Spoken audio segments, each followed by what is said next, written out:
Tēnā koutou. Tēnā koutou katoa.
Kia ora everyone.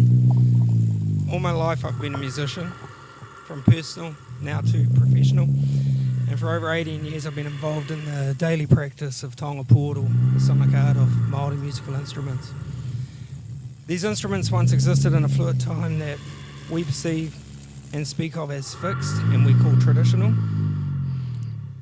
But in recent times they've found new expression and function through a profound and unique cultural revitalisation movement. As a musician prior to and since my involvement with Taonga Puoro, I have been largely self-taught.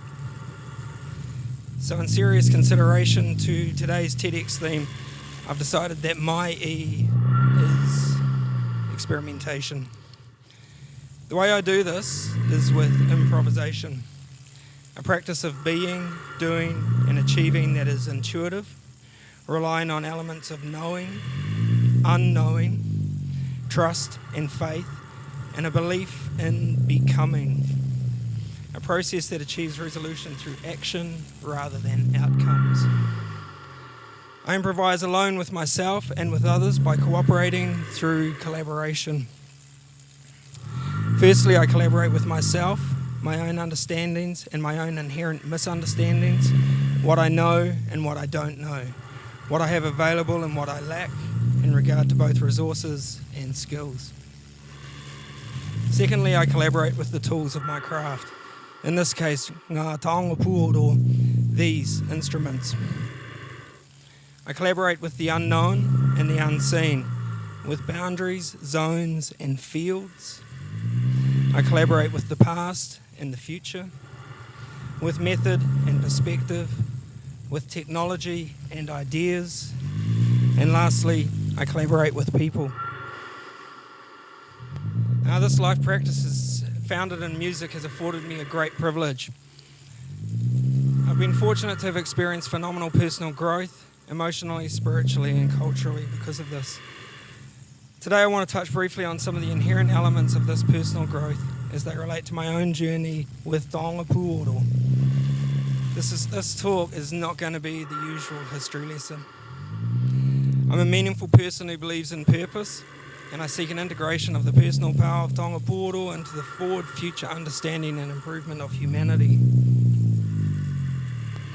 Some vital elements to my practice are consciousness, identity, intention, connection, and healing.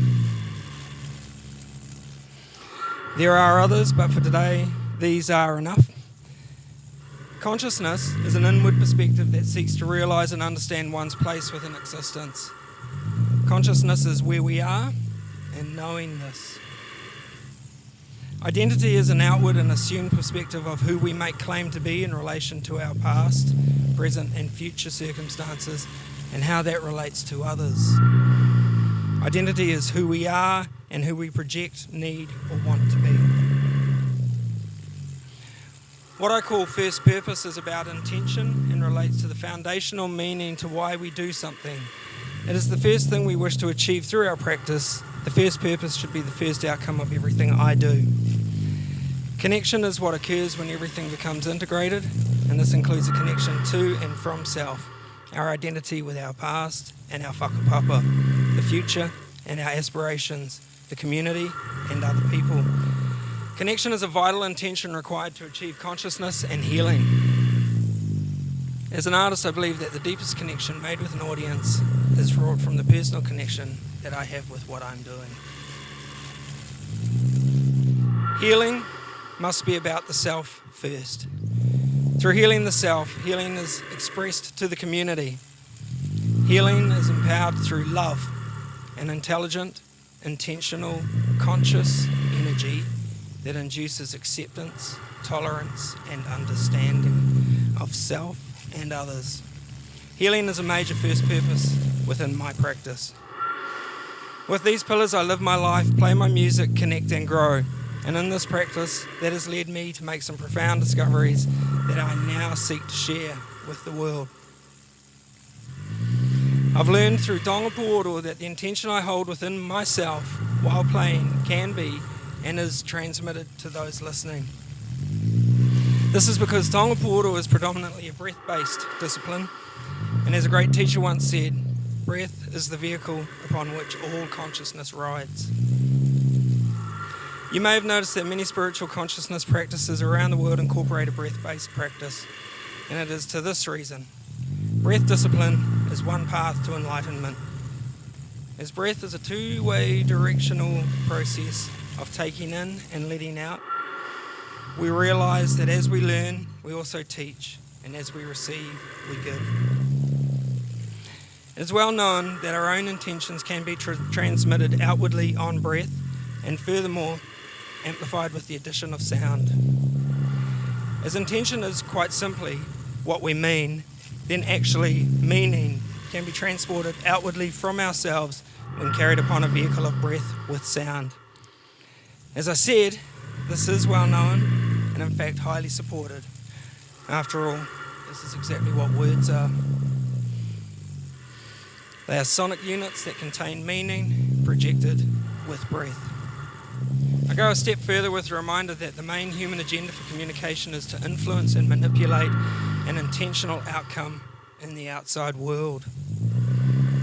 Basically, that what we intend, we mean, and what we mean, we project, and thereby we create. The first purpose of language is to manifest. With this now in mind, I wish to encourage every one of us to be so careful about the sounds we make toward each other, the words we speak that inherently contain our intentions and carry those meanings into the people we project them at, especially if those people are our responsibility, are in our care, and rely on us for knowledge and understanding and love. To quickly return to the theme of this TEDx, I believe that one important key to education is experimentation.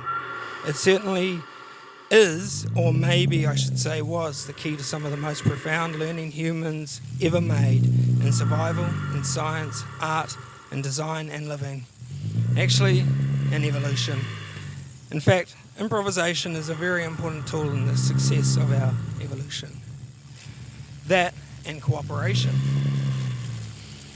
And improvisation and cooperation are collaboration. Improvisation is a consciousness. It's a way of seeing, perceiving, and then doing. How this way of being is embodied and transmitted is with its culture, the shared forms of being and doing. One very simple nutshell definition of culture that I learned in Anthro 101 that never has left me is that culture is quite simply shared meaning. The culture of improv launches on just a few main understandings and calls to action. The first rule of improvisation is that there are no mistakes. The pathway to improvising starts with agreeing by saying yes. And the second step on the path is to say yes and. Improvisation is a conversation, and as we know, language has intent. To illustrate how natural this world is, let me quickly share this. Once, travelling in the car, from the back seat, my daughter asked, "Dad, what is improvisation?" To which my son immediately replied with, "What you are doing now." This is it, you see? This is how we do it. All of it. Life is actually highly unscripted. As the consciousness of improv is a practice-based philosophy that has no mistakes and requires the answer yes, it is ideal for empowering and growing confidence around learning. It is a gift-based economy that assumes knowledge and experience upon the participant regardless of grade or ability. Improvisation is learned by doing, and masters relish the unexpected newness of inexperience. The exchange is always valid and always mutual. Through improvisation, we can teach the love of learning, gifting to others the knowing that they can do it for themselves. With this arises a passion to become as improv never ends. It only shifts and morphs across platforms from art to life. Because improvisation is a consciousness, it encourages thought, inquiry, a seeking. It encourages knowing that rather than a fixed, static knowledge, the knowing is intuitive and that we can know from more places than just human-to-human learning. To me, improvisation has shown me that knowing by doing is the path to simply being. It was Puoro who said that the answer lies within the question. At its most basic, this can be deciphered to mean that the language of the answer must contain the rhetoric of the question. If according to biological science, the first purpose of humanity is to multiply itself into the future via multitudinous methods of transmission, then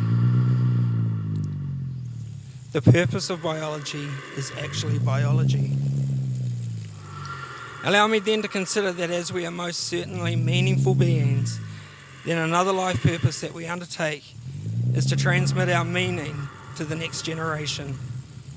The way we do this is with culture and all those unspoken but highly meaningful things. It is the answer truly lies within the question, then certainly the meaning of life must be meaning.